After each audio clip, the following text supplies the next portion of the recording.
Oh, it sounds so good. Jerry and Charlie, Shea Station. Jerry and Charlie, riding through the airwaves, bringing you the heat. Come on, pull your members, now get up out your seat.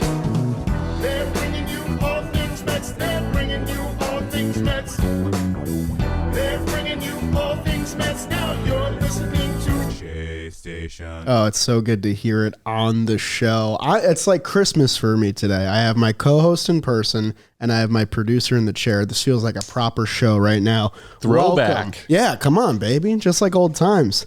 It is the final Shea Station podcast of the 2025 regular season, episode 234, Friday, September 26th. We get a playoff series in the regular season because that's what it is every year now. It's always going to matter, guys. You just have to be stressed to the end. I'm one of your co-hosts, Jack Age, a.k.a. Jolly. Joining me in person in the other chair in New York is Jerry Blevins. Jerry, how you doing? I'm lovely, man. What a beautiful day in the city. It's going to be like 80 today. Too warm for me. I will not complain because before you know it, it's going to be super cold. I love fall weather. We're almost there. Just a beautiful sunny day. Jack and Jack in studio. It does feel like a throwback. I'm very, very happy to be here. And the Mets won a series in Chicago. We literally said that this is what they needed to do. Looked a little scary, but they had some big performances, climbed out of some holes, had some heroic individual efforts as far as the superstars go, some guys stepping up, and overall just played team baseball. That's how you win a series against a good team. A little scary might be your biggest understatement that I've ever heard you say, because boy, was this series scary from the outset. The Mets get a huge series win. They can only beat playoff teams, so that makes sense to me. I'm sure it makes sense to you as a Mets fan. What a huge series this was for a lot of players. We're going to go through it all. We're going to go through all the probables for the Reds and the Brewers and the Padres and the Diamondbacks, because all that matters. This new NL wildcard format, it's exciting. My God, is it stressful, man? I mean, the fact that we're, at 82 wins and we're barely squeaking in, and the Mets are so in control of their destiny. That is what matters the most after this series. They took 2 out of 3 on the road at Wrigley. I was at one of these games. Guess which game I was at? The loss? Oh, wow. Stay away. Stay away from the Mets. I'm officially, this is me saying it on camera, I'm staying away from the Mets. You can't quit the Mets. In the regular season, I'm not going to Miami. Okay? Fair. I'm not going to affect them.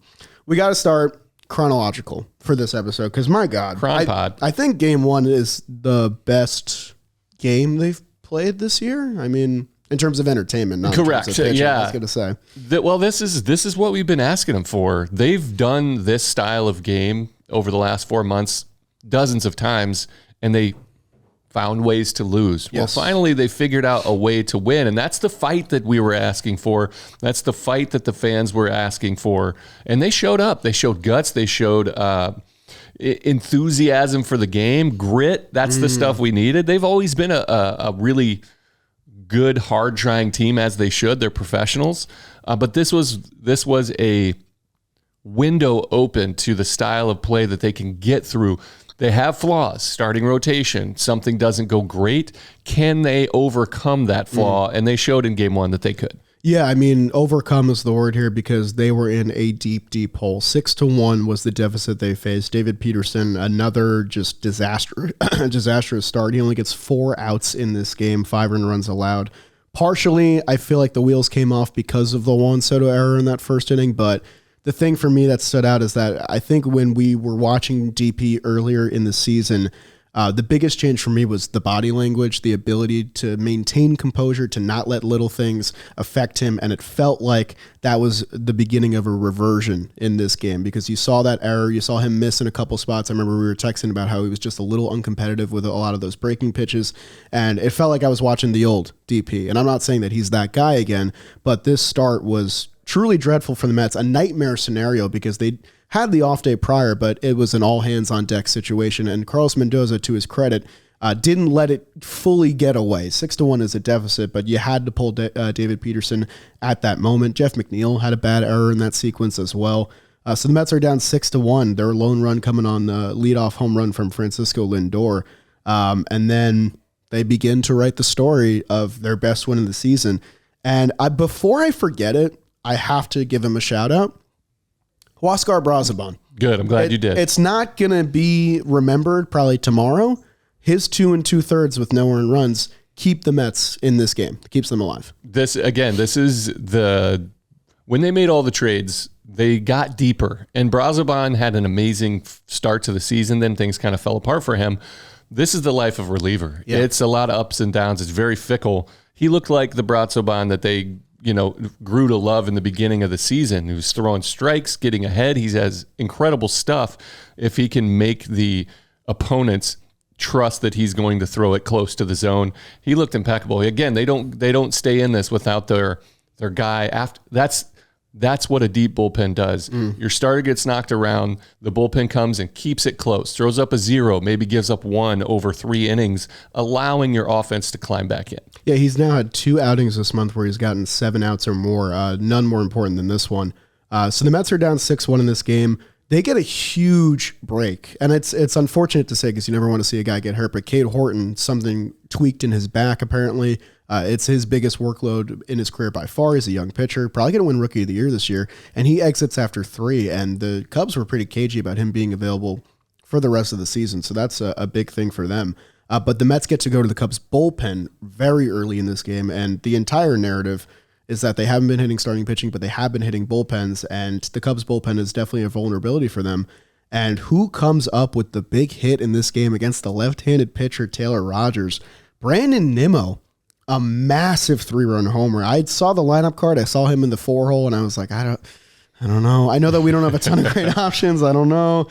He comes up with a huge home run, his 25th of the season. The Mets have 4 different players with 25 home runs. The life that was breathed back into me when I saw that ball go, because that was a rough pitch from Rogers. It was a slider middle at like 86, but Nimmo took care of it. Wind was blowing against it. Didn't matter. Got all of it.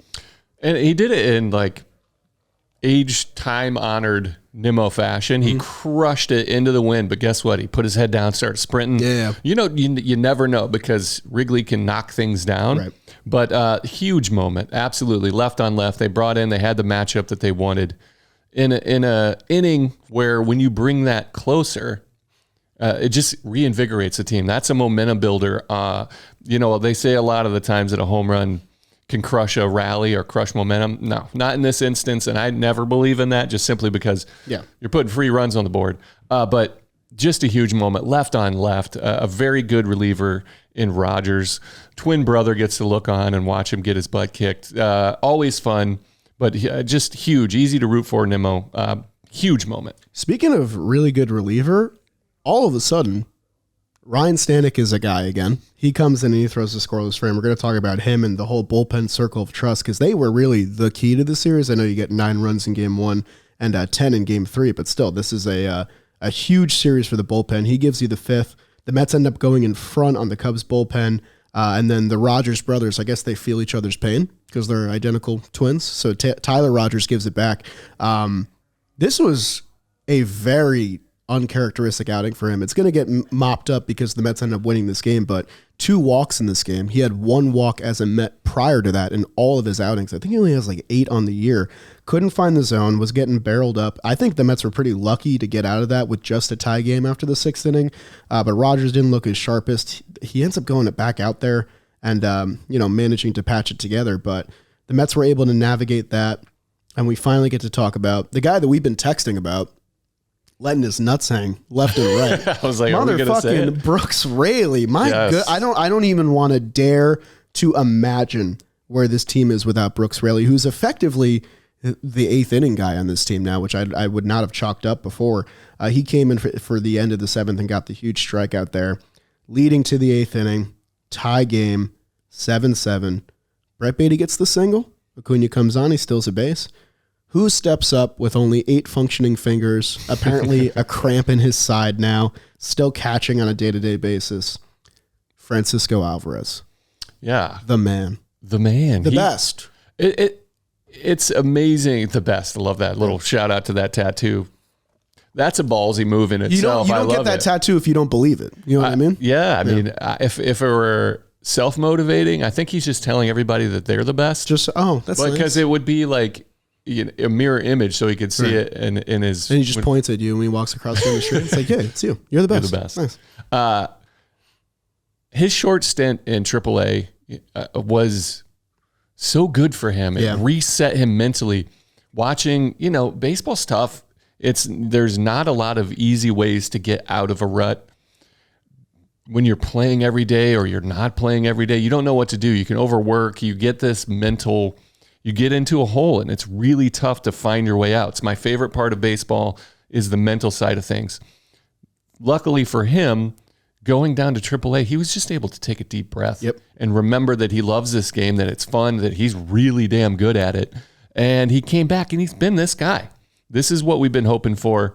It doesn't always happen. We've seen when Senga try to go reset. He's healthy. It just doesn't work. But for Francisco Alvarez, thank goodness, he found who he was. He found his love for the game again. Not that it ever went away, but he remembered why he loved it. And each of those moments, he steps up. I feel like he's going to do something special every day. Yeah. And that is something that we haven't been able to say for a while. And it speaks a lot to his character about the way that he took his demotion. I mean, last year's storyline was Mark Vientos hits the walk-off home run, gets sent back down, comes back up, and becomes the guy that, it powers the offense. And this is another example of a younger Met responding to adversity by just knowing that the situation is there to benefit him. And Alvarez, I think, knew, okay, I get a month now to basically remind myself the hitter that I can be. He tore it up in AAA. It was in like 400. Now he comes up. Since his come up, 936 OPS, 7 home runs, and 9 doubles in 37 games. He has the third best OPS plus of any National League hitter in the second half. Wow. Number 1 is Shohei Ohtani, and number 2 is Juan Soto. So you're talking about 2 of the 3 best hitters in the NL in the middle of the Mets lineup, and he comes up. By numbers, 3 of the 3 best. That's true. That's true. Very true. And he comes up with this massive, massive late game home run, which paves the way for motherfucking Edwin Diaz, who I think is just the star of this series, man. The 6-out save, shades of that game against Philly last year where the Mets barely eked out the 2-1 win. They needed Diaz for 6. He looked untouchable from the start. He had his slider immediately, which is always kind of a bugaboo for him. Strikes out 5 of the 6 batters to secure the 6-out save. I don't know where this team is without Edwin Diaz. I don't want to think about that, but he comes up so big in this game. Like we talked about Gary Apple a little bit before we started. Right. Gary always says this team is going to go as far as Edwin Diaz takes them because you need that reliability. There's so many things in the Mets that they've been unreliable. Yeah. Vientos, you didn't know who he was. Beatty, Alvarez, Peterson. We've seen the ups and downs, right. But Edwin Diaz, for the most part, he's steady, and that was about as dominant as we've seen him. He looked dialed in, and it was absolute dominance for those entire 2 innings because a guy of that caliber with those kinds of mechanics, with that stuff, out of 2 innings, especially with getting into the dugout and having to come back out, which is unusual for him, you expect a little bit of wildness. It's just part of his nature, how he pitches. Not at all. Yeah. He was locked in for all 6 outs. Pure dominance. It's one of those things where when they hand him the ball, the whole team is like, all right, all we got to do is either put one on the board or get one and get it back. It's just such a relief to have that guy, no pun intended, have that guy take the ball knowing that you're going to get the best from him. Yeah. And the unreliability of so many things on this team, it makes Diaz stand up more of if we just have a lead late, we're going to win the game. And there's only about 2 or 3 teams that can really say that about their closer in baseball. It's such a huge advantage.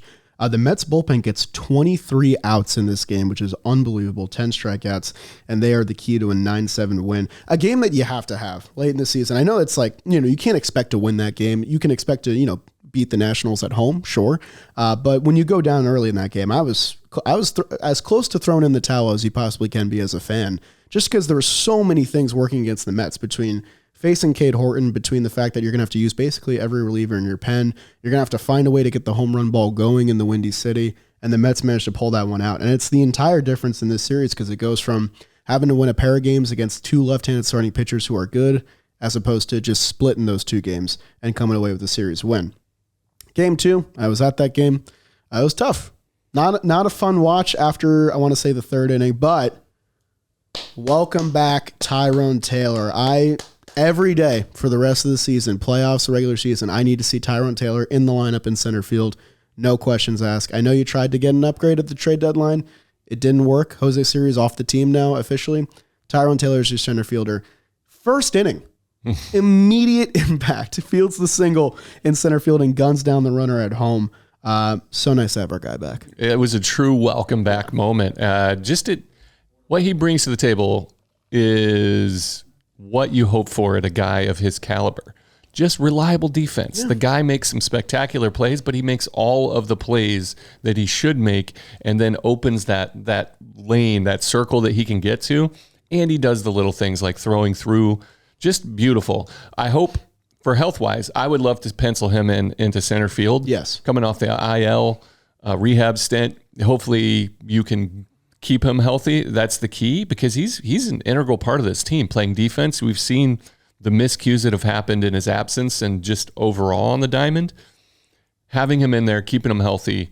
Never thought I'd say it, but he's a key piece of that defense. Yeah, absolutely. And I mean, you have to usher him in and ease him in there, and he's clutch. He's not a great hitter, like statistically, hit in Game 3, but he can do some things. He's not just an empty bat with only a glove. This guy can put some wood to the ball when needed. He can put a bunt down on occasion. He can do the little things. He knows his role and he plays it to the best. I think Ronnie was saying on the broadcast yesterday that he changed his stance a little bit. His hands are a little bit lower. His stance is a little bit lower. We'll see. I don't know if that'll make a difference, but it did. His play in center field, it made a difference for Jonah Tong early, who gets through 2 scoreless innings. From my vantage point, looked good. He was getting ahead on every single hitter. And then the third inning completely unraveled on him. He allows the single to the 9-hitter, walks Michael Busch, and then the middle of the Cubs order just totally dominates him, barreling balls, hitting line drives everywhere. Definitely was not helped out by his defense, which is a conversation we absolutely need to have in this podcast, specifically at third base. We'll get to that in a little bit, but the Cubs piled it on early. Matthew Boyd looked really, really good. I thought he only went 5 1/3. I thought Craig Counsell was insane for pulling him at 85 pitches. I stood up and clapped to the crowd. I was like, we have a chance now. I know we're down 6, but still. He's going to be a key piece for them moving forward. He's an incredible story this year. The guy got written off, basically. What a deal that the Cubs found in him. Happy for him. He's a good guy. Yeah. Probably keeping him healthy for this playoffs to pull him at a certain point, but as a Mets fan, I was clapping as well. More mentally than physically. It was definitely the Cade Horton stuff from yesterday. Yeah, they were just making sure. Yeah. Absolutely. Yeah. It's a smart move for their organization, but smart move for our organization too. Yeah, and the Mets had a chance to kind of get back involved in this game because of, who else? Francisco Alvarez, another 2-run homer in as many days. And then the bullpen got funky. So Dickie Lovelady, Richard Lovelady now, he's back to Richard, gave us 2 2/3. In comes Clay Holmes out of the bullpen, which I will say, when I saw it, I liked it. I felt good about it. He looked really good in his relief outing against the Nationals. He came into this game, instantly got 2 ground outs. Pete Crow Armstrong hits the 3rd ground out. That should have been. Mark Vientos can't make the play. And I don't know, did you see Carlos Mendoza's quotes after this game? I didn't, no. It was the most... Oh, I did actually. Yeah, it was the most candid I had seen Mendoza about. This is the big leagues. You got to make those plays. He basically said these are routine plays that we expect people to make, and they're not getting made, and that's unacceptable. And being there in the stadium, it felt that way. That was a back-breaking error that allows the Cubs to get another run, and it leads to the worst highlight of the entire game, which is Clay Holmes spikes a sinker, looks down at where his foot had landed. Meanwhile, PCA, an IQ base runner, is looking at Holmes, looking down. No one's covering home plate, and he's one of the fastest guys in baseball. Scores easily, and that by that point, it's 8-2 in the 5th inning, and you can kind of chalk it up and say, okay, I don't think a comeback is happening tonight, no matter what. The Mets bullpen got weird in this one. After Holmes pitches an inning, then Sean Manaea comes in for an inning. I guess they're trying to get guys' feet wet coming out of the pen because that's probably going to be the roles for them. It's possible, but also they needed it. Yeah. You can't wear your bullpen out in a game that you're not going to win because you're going to. All these games are must win. At that point, the score was like, hey, hopefully we get zeros because these guys are capable of it, but we need to keep those arms fresh. And so I think that played into it too. And hats off to Clay Holmes and Manaea pitching on their bullpen day, getting a bullpen in live action in a game that you must win, they looked pretty solid too. So the Mets bullpen did well. The one thing that I love about PCA, after he scored from second on that wild pitch, One of these. I mean, first of all, it's an awesome celebration, little Steph Curry, but it's truly like, what are you, sleeping on the job? Like, pay attention, understand where you are. That's something that Clay Holmes, as a former, late inning reliever, should know better. Yeah. But it's been a while. He's working on this is a bullpen. He's thinking about it. You were asleep at the wheel. Yes. Guess what? He's not going to do that again. And the frustrating thing is that Alvarez is hustling back there, sliding to go get the ball. He's ready to cock an arm and throw, and there's no one there. And it's just a really frustrating thing. That's also a good point for Francisco Alvarez. These are things that, as a young guy, he would lose focus of. Not blocking as hard with a runner on third. These little things that he's a great defender, but lapses. That's not a lapse. He's understood who was on second base and hustled. Glad to see him there. And I'm glad to see the disappointment looking back at Clay Holmes. Like, bro. That's the young guy to the veteran. Absolutely. That's what leaders do. You hold each other accountable. And it won't happen again. Clay Holmes is a true professional. Understood that he messed up. Just a good moment, like a little moment that I watch, the little nuances of the game. But he was asleep at the wheel, and that can't happen. And the frustrating thing is that I think the frustration of the Vientos error probably bled into that moment of Clay Holmes thinking, I should be out of this inning. I shouldn't be on the mound at this point. Clay's probably not thinking that because you got to erase it, but it did play into it. It should have been out. I think that's just a human aspect of Absolutely. Damn, I thought it was done. Speaking of bullpen work at the end, the last thing that you can really say about this game is that don't look now. Ryan Helsley, 6 straight scoreless innings. I'm not looking. Love it. 2 in this game. Hey, fastball look good. Sorry, what a weapon that would be. Wouldn't it be nice? Wouldn't it be great? That's all I'll say about that. Little Beach Boys action there. So we split the first 2. We conserve all the major arms in game 2 for game 3. The Mets face off against Shota Imanaga. His first start against us last year messed us up. His second start, we messed him up. So I wasn't really sure what we were going to get. They came out hot in this game. Lindor, he's not going to be a huge story of this series just because of all the big moments that happen. That guy wants lights on him at all times. Every single time in a game that matters, I just feel like I'm most comfortable when he's at the plate, and he looked ready for this one. Scored in the first inning on a really bizarre play where Vientos just has to put the ball in play, gets a fly ball in the air that's not deep enough at all, but the wind pushes it just enough to the foul territory where Dansby Swanson has to catch it. Michael Busch is like tripping him, and he falls into the seats, and the Mets basically luck their way into a run, which paves the way into Nimmo's RBI single. But them getting started early, I think, was really, really big for Nolan McLean. Lindor is done. I mean, in the game that they lost, he had a leadoff homer. He just does the things at the top of the order. He's the heartbeat of that team. That's special. That play, where he went out of the field, those things happen. Yeah. And that's a hustle play. You can't be too upset. But it did work out in the Mets' favor. For once. Yeah, it was nice. But, getting on the board first, Nolan McLean, I don't think it would have mattered either way. He's that kind of, he was probably mad because he didn't get to go out and pitch faster. He's like, just get out really quick. Let me go out there and get my feet wet. Yeah. But he looked spectacular. Yeah. He looked really, really good. He's your game 1 starter. I mean, it's not even a question. I don't even think you have another option. That's a fact. Point. Yeah. Like, for a while, I think before DP completely fell off, it was like, okay, maybe it's him for 1 and then McLean for 2 because he's the vet. Now it's very clearly, if you get there, and the way it's set up too, is that Nolan McLean will be rested and ready for game 1. Looked really good in this game. I thought it was a little bit a case of he almost got too aggressive with having that lead. Like he struck out 11 batters, and really Seiya Suzuki was the only guy that pieced him up well. Twice. I think it was just a couple sweepers at the bottom of the zone. That's kind of his hot zone. That's where he gets the barrel to. I wouldn't read too much into 5 earned runs, honestly. It was just a pair of home runs. Looked so good. Was throwing frisbees up there. And a start that the Mets absolutely needed some shutdown pitching. And what do you know? A day after the error from Mark Vientos, he goes back into the DH slot, still hitting, I think, higher in the order that I want him to. Brett Beatty gets the start against the lefty, punches a 3-run homer to the opposite field, which is basically the key in this entire game. At the time, it put the Mets up 6-0. They end up winning the game by 3 runs, 8-5, and that home run is a huge reason why. I'm I just said before, Tyrone Taylor needs to play every day for the rest of the season in center field.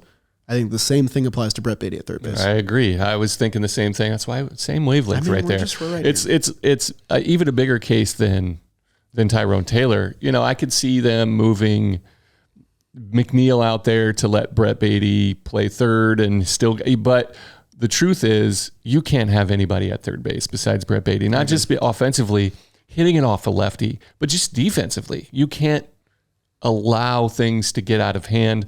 The starting pitching is already, you know, about as thin as it can get. Any added extra outs just opens the floodgates for bad things to happen. And Beatty's proved, you know, he's not going to be perfect, but he has a better chance of being flawless than anybody else that you've put at third base. You know, that error by Vientos happens, but it's less likely to happen with Brett Beatty at third base. And I think that is the game you have to play. You have to give your pitching staff every advantage 100%. they can get, because unless they're striking people out, the contact is usually hard for this team. Beatty made a great barehanded play on a weak grounder, I think from Horner, and that, you know, stood up big, because at the time it's a 5-run game, sure, but if the Cubs nab an insurance run there, suddenly, you know, the game's a lot closer later on when they're able to get the long ball going. It just makes all the difference. And the Cubs are a team that play great defense, and you saw that all over the series. PCA made an unbelievable catch on Soto. Michael Busch is a stalwart at first base. We know how good Dansby Swanson is, and that's how they win on the margins. And the Mets are a team that simply are unable to do that right now, unless it's Francisco Lindor and maybe Francisco Alvarez throwing out runners, or Luis Torrens. Outside of that, there's no real strength. And, you know, Tyrone Taylor coming back too, which, by the way, Tyrone Taylor, huge 2-run double in this game to provide some key insurance. Swing looks good, man. I know that his numbers never look great, but I always just feel like he takes a good at bat. He falls behind a ton, but he's able to fight off pitches. He gets a huge knock in this game. I was really happy for him to do it on both sides of the ball. He's capable of good things at the plate. There's times where he's just gets overpowered, but when he's at his best, he's very capable of making a big moment. We talked about the clutch hits. That's about as clutch as it comes. On top of the defense, same with Brett Beatty. You're not losing offensive; you're gaining offense. The way he's been playing and the way the other guys haven't been swinging. You know, what a ebb and flow the third base. You know, who would have thought filling in? You know, overcoming David Wright. Yeah, it would be that so hard. We're still looking for the replacement. This is why David was so valued for a team, because it's so difficult to play in the big leagues every day, year to year. There's a lot of ups and downs. You know, Vientos seemed like he was going to be the guy for the future. He may be, who knows? But Beatty is who it is right now. Yeah. And you have to play the hot hand. You have to play the hot glove. Stick with a guy. I think Mendoza's made big decisions before. I think this is one of the biggest he's going to make. I don't know if he says it publicly, but I imagine Brett Beatty will be penciled in for all three of these games, and any games if they're lucky enough to keep moving on. Yeah, I mean, like Soto had a homer in the series. Alonso had a big double in the first game, but really the way the Mets are going to get to the playoffs and hopefully win playoff games is those younger guys at the bottom of the order taking initiative and stepping up. We have already seen it with Alvarez. We saw it in Beatty with the last game. I'm hoping we can still see it from Vientos at some point. We saw it in August. We have not really seen it in September. Those guys are going to be the key, because that's how you lengthen your lineup and overcome your defensive shortcomings. Another way you can win ball games is maybe this bullpen is finally taking form. Ryan Stanek had another huge inning in this game. It was 8-5. McLean had just come out. It was kind of like shell-shocking if we were up 6 runs and suddenly that lead is cut in half. Stanek comes in, gets 3 outs. That was huge. Brooks Raley strikes out the side?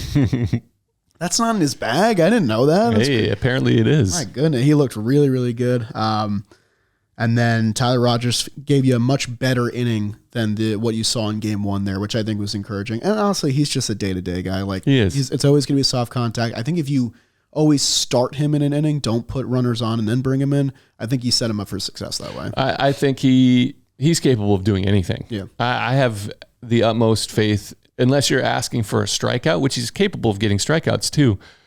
I'm happy with him in any situation. I think he's a late, like, extra innings weapon. Yeah.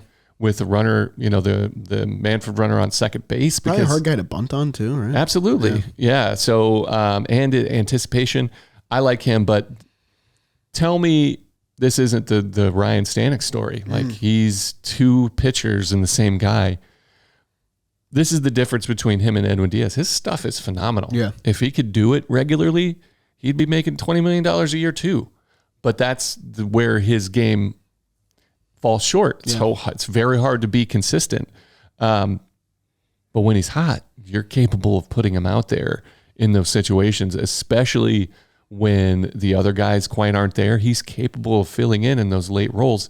They knew who he is. He knows who he is going in. He's, John Daly, he could win a tournament and be 30 under, or he could, not make the cut. Right now, he's the, the PGA Open Tour winner. He looks phenomenal. Hopefully he's able to ride this, for the next few days. Please. But they've got some options down there, and we haven't been able to say that for a while. I know, and it's so weird because he almost feels like a guy that powers up when you put him in high leverage. Not always. I mean, early in the season we saw a ton of blowups from him late, but now he's unpredictable. It's completely unpredictable, and that's a pro and a con, I guess, at the same time. But it was definitely a pro in this series. He comes up with two huge outings. When he's on, it doesn't matter who he's facing or what part of the order or what type of game, because he always brings energy. If he's on, he's going to throw up a 0. Yeah. But if he's not, he could, put up a 5 spot. So right now he's locked in. So you ride that as long as you can. And I think that's the biggest thing this team needs. They need energy. Like Alvarez hits the 2-run homer, he stops in his tracks and just pumps his fist to the dugout before he keeps going. Like that's what this team needs. They need a little bit of edge. Like Nolan McLean, he's your cool, calm, stoic guy, sure. But when Stanek comes in for these big outs, I want to see him pump his fist and do this to the crowd after getting the inning. He's the Alvarez moment where he stopped. Yeah. Again, these are the little things that I watched during a game. He was running. Yeah. He understood. Like we've seen guys do that. He ran until it was out. He ran until it was out because he's like, hey, if this hits the wall and I'm on first, or it could have been a triple. Or if I get Jacob Young'd or something. Yeah, absolutely. He's like, I'm going to be where I need to be in case this ball falls. That's the things about where this team is now that I enjoy watching them play, because that hasn't always been the case. Right. That's the type of baseball you want to see. Guys that you hit the ball, you hit it well, but you don't have to watch it.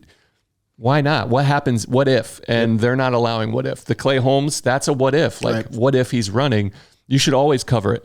If watching Diaz cover first base, or having that instinct to go cover first base if the ball's over there, those are just the things that add up, and they're locked into that right now, and I love seeing it. It was a huge series when Diaz got the save in this one on the double play at the end. Did a nice little finger wag when PCA thought he got him on the home run. It was close. It was definitely close. I think if you have a little wind going, made me feel a little bit too. Yeah, I didn't. Well, once I saw him point, I was like, oh no, not now, not now, not at this point. Like we need a 0. The Hansel Robles point, it's still Hansel Robles would point on fucking bombs. Yeah, he was not afraid. He just didn't know. I never did that. Unless it was like everyone in the building knew the ball was in the air. You didn't need to point. Come on. We get taught things, and that's part of it. That's true. So Diaz gets the save. And then this is the biggest thing for me. The combination of Stanek, Raley, Helsley, Rogers, and Diaz. 10 scoreless innings this series, 7 base runners, 12 strikeouts. That's a formula, especially if you're going to have a 5-and-dive starter or guys going for bulk outings or whatever. They need a quartet or 5 guys that they can rely on for leverage innings, and it kind of feels like it's starting to take shape, because I know the Cubs haven't been hitting great in the second half. This is still a really good lineup, top to bottom. There's no breath. Like Matt Shaw had a 4-for-4 game in game 2. He's your 9-hitter. So for them to do it against a proven offense, an offense that's going to be involved in October, was a really big sign of confidence for me. And the Mets pull out just a massive series win. Quietly, they've won 6 of their last 10. They're getting the job done after what was we're celebrating 6 out of 10. It's a 600 winning percentage. I'll take it. And they got to win one more series basically to punch their ticket. And of course, it comes against the Miami Marlins of all teams. Yeah, man. To be the Marlins. This is, I mean, it could be a better team. Yeah, it's true. I know this is, if you don't beat the Marlins at least 2 out of 3, then you don't deserve. You don't belong. You don't belong. You don't belong. Like, especially now. Like, sometimes division games are always tough, but you're better than this team, so you have to beat them. Luckily for them, they won 2 out of 3. They're in the driver's seat finally. They're a game up.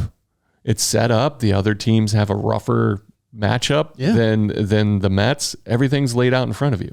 So before we do like probables and diving into all the other teams and stuff like that, I do want to ask you a little bit about the pitching path, or I guess pitching roles for this series. So like a few things are set in stone on this pitching staff. You know that Nolan McLean is going to get a start. You know that Brandon Sproat is probably going to get a start. I almost feel uneasy saying that, but I think you can pencil that in. It's starting to feel like this team is going to have to become the 2024 Tigers if they're going to do anything this year. Last year, the Tigers had one starting pitcher, Tarek Skubal. I don't know if I can say with confidence that they had more than that. They had Cater Montero, who I think would give them like 3 innings, but they went to the ALDS Game 5 with one starting pitcher. And the Mets are in a very similar boat of like they have one guy that they feel like could be the best on the field at any point in time, can go toe-to-toe with any ace of the game that's going to be in the playoffs. And after that, it's just a laundry list of question marks. So how do you deploy these guys? Like, what do you do with Sean Manaea? Is he now a 2-inning guy? Is Jonah Tong a 2-inning guy? If not, is he going back down? Like, after Sproat gets his start in what's game 1 of this series, game 2 and 3, you're the manager of the Mets. What the hell are you doing? We're talking playoff series? I'm talking this Miami series because they can't use McLean again. Okay. And they have a bunch of starting pitchers who basically can only be relied on for one time through the order, if at that. So it's going to be all hands on deck, right? For Peterson, Manaea, Tom, 100. Holmes. That's it. You're piecing it together. You're riding the hot hand as long. You're not. There's no chance that anybody faces 3 times, maybe not even 2. Yeah, I would say this is all hands on deck. You're going to let Sproat pitch. If it gets out of hand, he's out. It's a playoff game. Yeah, and it might not be at fault of his own. It just might be situational. But everybody's in the bullpen. Yeah. Outside of Nolan McLean, everyone's in the bullpen, including Jonah Tong. It's going to get crowded in there. Is there enough seats? Luckily in Miami, it's a huge bench. Okay, huge. Yeah, they'll be okay. But this is how it goes. Yeah. They will do this, and this is what they need to do. This is the heartbreak of not having set in stone starting pitchers. This is what separates the Phillies, and the Dodgers are dealing with it too. Yeah. But not every team has 3 guys that they know are going to take care of it and then piece it together. This is going to be a very full bullpen in Miami. Everybody's going to be in uniform, spiked up.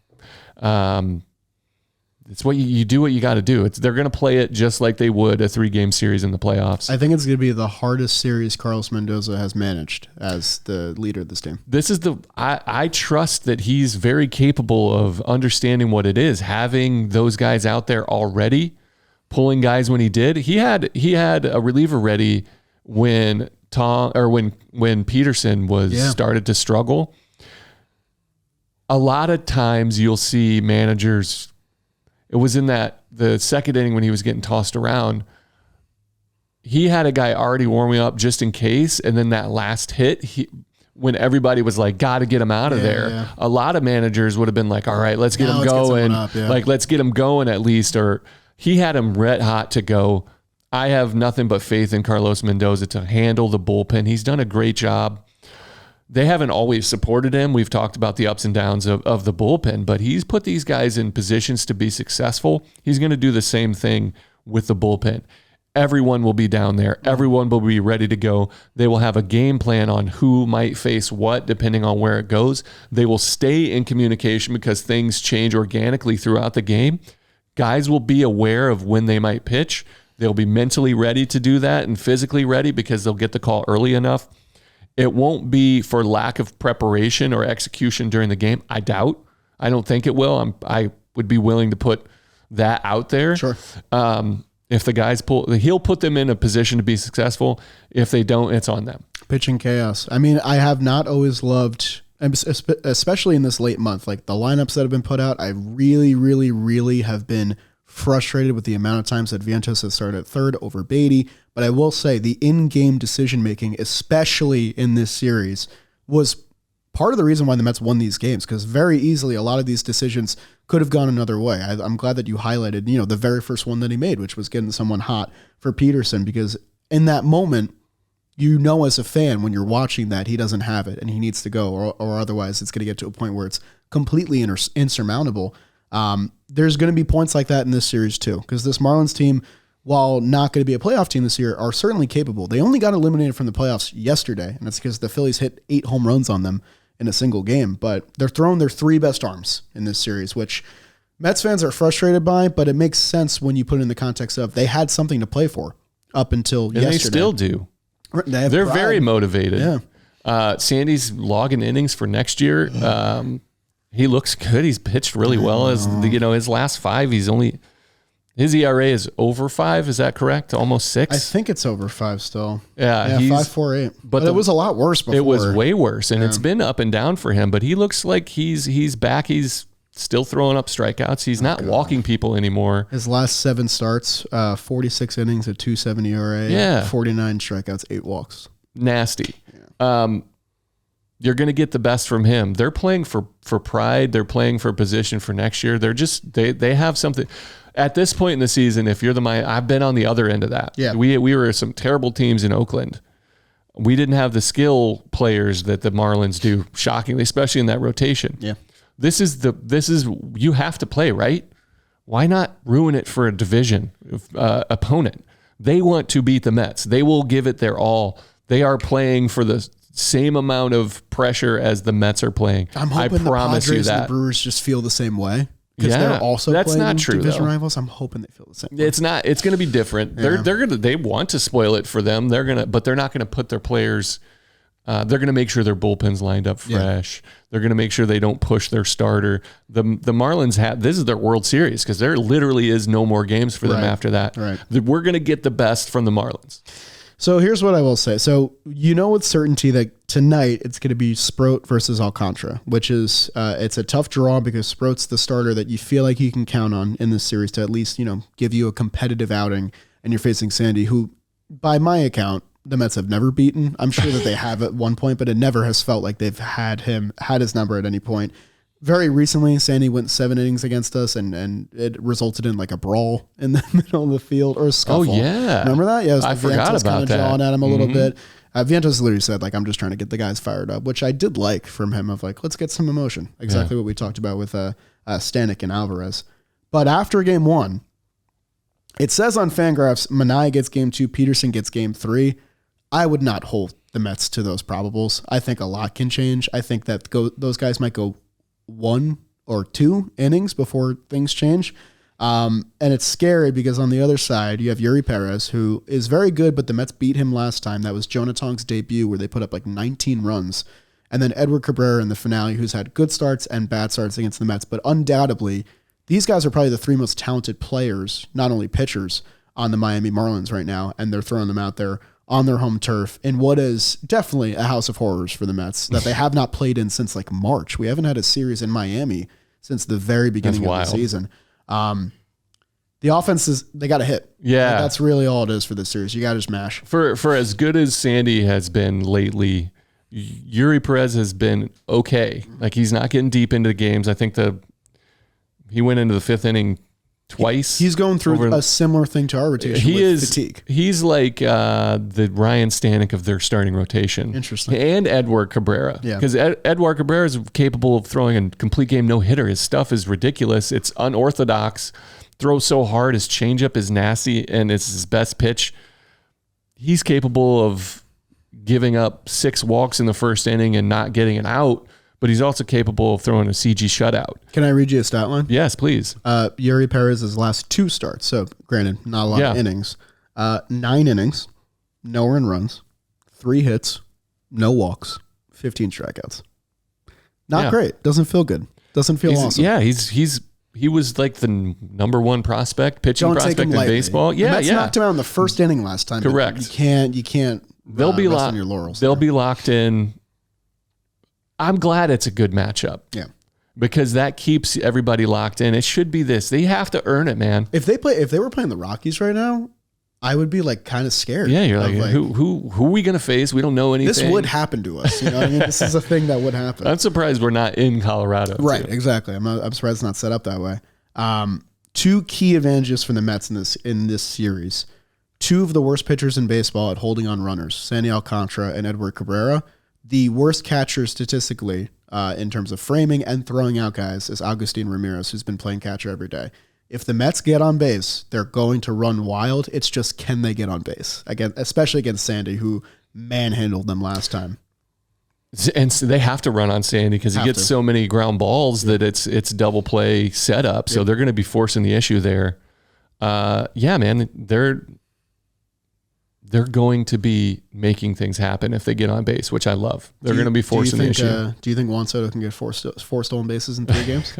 I don't want him to. Be 40-40? He could. I mean, he's probably going to get on base about a dozen times this series, hopefully. Let me ask you, and also a big key note. He picks his spots more. He's slow. He's got 36 though. But he's legitimately slow. Yeah. Off a guy like Sandy and knowing the catcher, he's a smart base runner. Yeah. He'll pick his spots, but he's not a green light all the time guy. Yeah, it's true. He might be. I don't even know. Kyle Stowers shut down for the season officially. There was thought that he could come back. Yeah, I thought he was going to be back. And that I just know would have had an impact on this series. So that is huge for the Mets. Of course, you never want a guy to get hurt, but in terms of the Mets winning ball games, that is a huge edge. For you, because I know my answer. Okay. What are the roles of Mark Vientos and Cedric Mullins in this series? Cedric Mullins is a pinch runner, maybe a pinch hit late in the game. Yeah. Vientos is a DH. Well, that's it. Full stop. Yeah. I think I agree, unless because we saw Alvarez sit yesterday with a soreness or a cramp or something. I think if he still needs time, you DH him at this point. I know that it hamstrings you a little bit with how you manage the game. I don't hate it if he's not playing. I imagine he's going to be playing. I just need him in the lineup. Yeah, agreed. At this point. No matter what. But I think that I fully agree. Like Vientos, I would like to see him move down in the order a little bit, just because it's been a bad September for him. I know that the August began to kind of wash away. It's been a tough year for him overall. Yeah, but I like the possibility of having him there. And I like the guys behind him where they are. And I feel like they're comfortable in those spots in the lineup. You talked about consistency in the lineup. I think it isn't true. I think it isn't a number. I think it's like a general location. Yeah. The top 2 guys are usually on base guys. The middle of the order, 3, 4, 5, 6 even are slug. And then the back of you're just hoping for guys to get on base or move runners over. I think the guys at the back end of the lineup are comfortable the way they're pitched and that level of pressure on them there. So having Vientos somewhere in the middle of that slug, I think if you're going to hit him at all, that's where he's got to be. Yeah. And if you don't want him to be there, then don't put him in the lineup.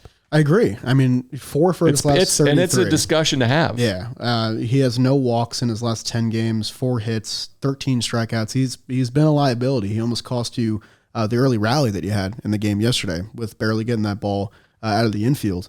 We'll see. I'm sure that he's going to be in this lineup because Mendy's just going to keep playing him because that's just where we're at in the season with Mark. You have to just hope that you can rekindle something that you had late in the season last year with him. Okay, let's talk about the bigger picture because there's a lot to focus on that's not the New York Mets in this series, and we'll do this to wrap up today's show. Okay. The Cincinnati Reds go to Milwaukee for a 3-game series. The Reds are 1 game behind us. If they're tied with us at any point, they have the tiebreaker, which effectively means that they're ahead of us. So if the Mets go 2-1 in this series and the Reds sweep, the Reds are in. Correct. Milwaukee still has something to play for. Milwaukee still has to play for the top seed in the National League. So if they care about maintaining what path they have, which is the winner of the Padres and Cubs series, rather than the Mets or whoever other team and Dodgers series, they have to win at least 1 game, which is big for the Mets. They're throwing out 3 pitchers who are good. Quinn Priester, Jacob Mizorowski, who was an all-star this year, and Freddie Peralta, who is like a Cy Young candidate. And I think that because they have the bye, they're trying to set up Peralta to be on normal rest for game 1, which is why he's getting the finale. The Reds have Andrew Abbott going in game 2. He's been one of the best pitchers in baseball. I find it hard to believe if they sweep the Brewers, but if they do, I think it's kudos to them and they're a playoff team at that point. That's pretty much all. I agree. I mean, did you see the catch that Noelvi Marte made yesterday? Yeah. Holy shit. Yeah, third baseman. Third baseman playing homer. right field. Yeah, by the way. that was a huge game. Yeah, A season saved them saver. the game. They lost 2 out of 3. Season Bucks, saver. Oh my god. This is how the Brewers, I think, are going to play this series. Sure. We talked about interdivision wanting to ruin some hearts. They do. They're a winning team. Pat Murphy is an old school manager. He's going to try to win these ball games. Yeah. But more importantly for them, they're going to keep everyone healthy. You know, like you might see guys DHing versus playing the field. You might see a late pinch run to make sure that they get off their feet. He's not going to push his bullpen any bit. Their guys are going to throw, but it's all about making sure they're lined up. We could see Diaz get 6 outs like all 3 games. Obviously, that's not going to happen because think twice though is definitely in the conversation. So, you're not going to see that from the Brewers, but you are going to see, and you're not going to see them touch 100 pitches. I don't think. No, definitely not. But they don't play. They don't play too, like that anyway. They're going to try to win these ball games, but they're also going to make sure that they stay as healthy as they can. They're very, Quinn Priester looks great. Yeah. Mizorowski's been up and down. His pitch count, his innings are way up there. So I'm not sure what role he's even going to play for them. I don't know how deep they're going to go. And then Freddie Peralta's just tuning in to make sure. But if they sweep, the Mets better sweep. Yeah, I mean, you're still thinking sweep for the Mets. No, you have to win every game that's in front of you. Exactly, because if you tie the Reds win. Yeah. So the other series that and the Diamondbacks. If you tie the Diamondbacks, the Diamondbacks win. Their series is a lot more. There's a lot more variables. So they just lost 2 out of 3 of the Dodgers. It could have been 3 out of 3 had they not had a late comeback against Tanner Scott, who, by the way, stinks. Like I don't know if you've seen his year. Oh my god, it's been bad. Really tough bad. to watch. Tough to watch, and the Mets might face him in the playoffs. Who knows? The Diamondbacks did a bullpen game yesterday so that they could put out their 3 best starters in the series: Zach Gallen, Eduardo Rodriguez, Brandon Pfaadt. Mike Schilt went on foul territory yesterday and basically all but said, "We're not going to use our best in this series." He said, "We're going to keep our pitchers bubble wrapped and get ready to roll for Tuesday." As a Mets fan, that stinks, but it's completely understandable considering where they're at. They're fully clinched. They know who they're playing. The only thing they don't know is where they're playing. If they manage to sweep this series and the Cubs lose 2 of 3, they would get home field advantage. At this point, I don't really know if they care about that. They're throwing out Yu Darvish, who's basically rehab starting. They're throwing out Michael King, who's basically rehab starting. And then on Fangraphs, the last starter says Nick Pivetta, which I don't believe because I think he's the game 1 starter of the wildcard series. So the last game of the series might be a full punt. So the Diamondbacks are in great position right now to go and win a series on the road at Petco. They haven't been playing great ball. We just talked to resident Diamondbacks fan Dalton Feely. He wasn't feeling great. But that, I think, if you're a Mets fan, and that's the series I'm more worried about rather than Reds Brewers. I have confidence in the Brewers to still want to win ball games, and they are the best team in baseball still. The Padres just have considerably less to play for and risk in this series. I'm not worried about the Diamondbacks as a Mets fan. Okay. Because you're 2 up.